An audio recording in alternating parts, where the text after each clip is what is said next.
How's it going, YouTube? Dan the Plastic Man here. Hope you guys are doing well.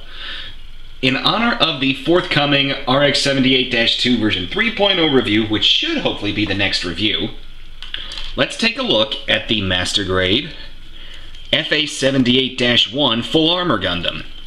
Now, this came out in 2008-2009, I believe, and is based on the RX-78-2 version 2.0 frame.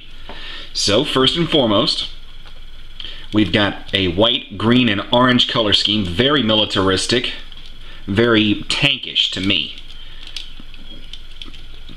And we've got, obviously, the RX-78-2, or I should say -1 this time, with a heck of a lot of extra armor and weapons on it.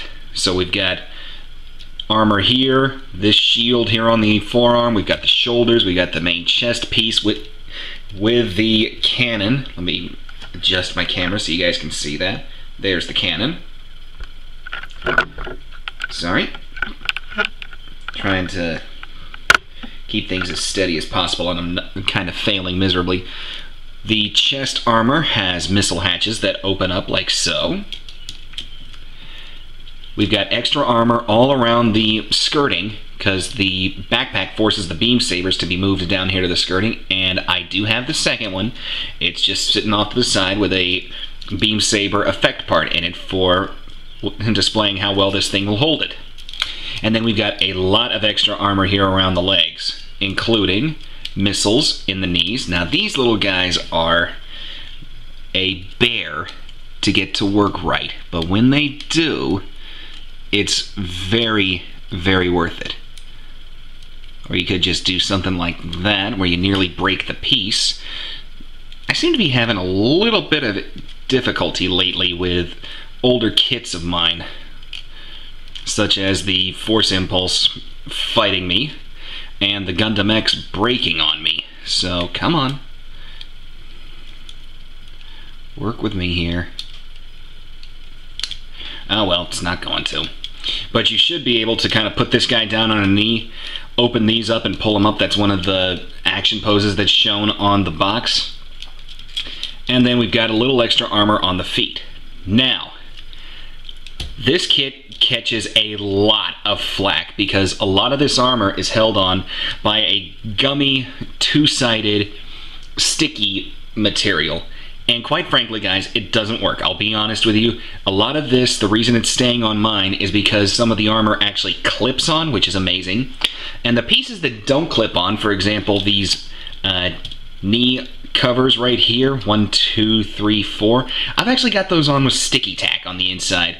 Some of the skirting armor can be that finicky as well, but, you know, it is what it is. So let's get on to posability. The shoulder will rotate 360 degrees freely.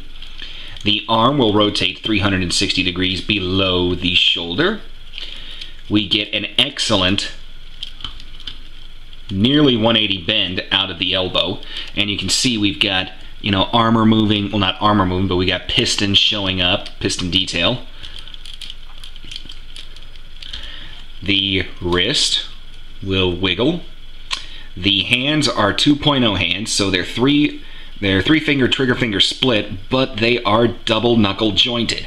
So you can actually move just this knuckle right here that my thumb is on, or you can close the whole thing like so. The head. Mine will move left to right. I think, yeah, it looks like we, as long as I get the cannon out of the way, we can not do a full Exorcist 360. Come on, don't break, thank you. Yeah, my joint is a little tight for some odd reason. We can, however, go up and down. We can't really get a funky chicken, not very easily. The joints on the neck for mine are very, very tight. Now, the torso, we get a decent amount of ab crunch and side to side. And just so you guys know, you do get a core fighter. So the core fighter is right here.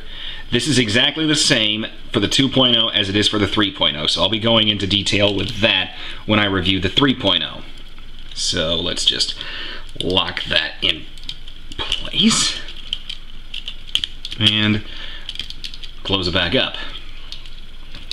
The legs will actually rotate right underneath the hip. The leg will come this far forward, though I hesitate to do that because these extra armor pieces on the skirts, they are very finicky to put on, and surprise, surprise, mine have broken on me in a couple places.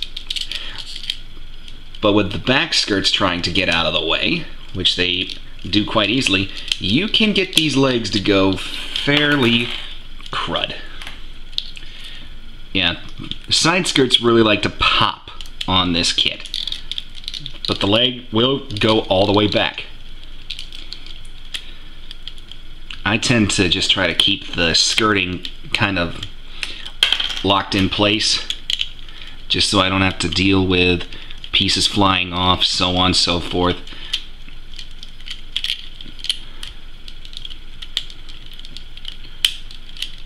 Come on. Also, guys, whenever I've noticed that my last few snapshots have had issues like this, so I have an honest question for you. Do you like, or do you appreciate the fact that I try to fix these things in real time so you can see what I've got to go through? Or would you rather, if I had an issue like this happen again, would you rather I just stop the video and put it back together without you guys having to see what I've got to go through? So make sure to leave me a comment on that, okay guys? But there we go. The skirt armor is back together. Now for the knee. We get a great nearly 180 bend, and you can see we've got knee armor exposed, which for the original Gundam is quite impressive. Don't forget, the 2.0 frame was very groundbreaking when it came out. First with the Gundam Mark II, I believe, was the very first one, and then I think the Gundam was the second. I'm still having issues with these skirts, and that happens a lot. So, come on. Alright. That is back together as it should be. That is back together as it should be. Where'd that front skirt go?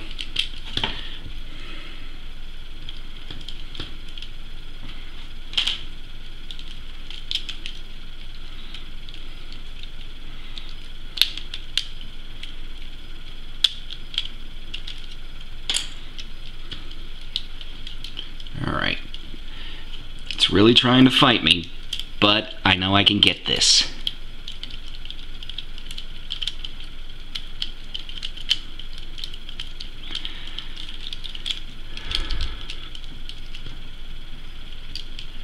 Running out of time here on my camera. Okay, side skirt, you're coming off.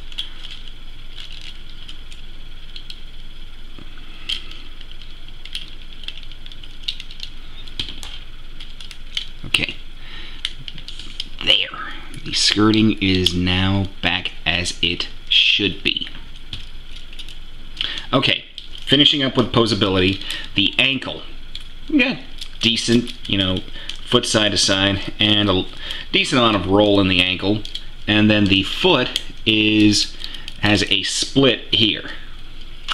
I believe the 2.0 has a toe split as well, but because of this extra armor, that gets eliminated. Alright guys, that does it for posability, and I will come right back and give you an overview of the accessories and my final thoughts on this guy. Be right back.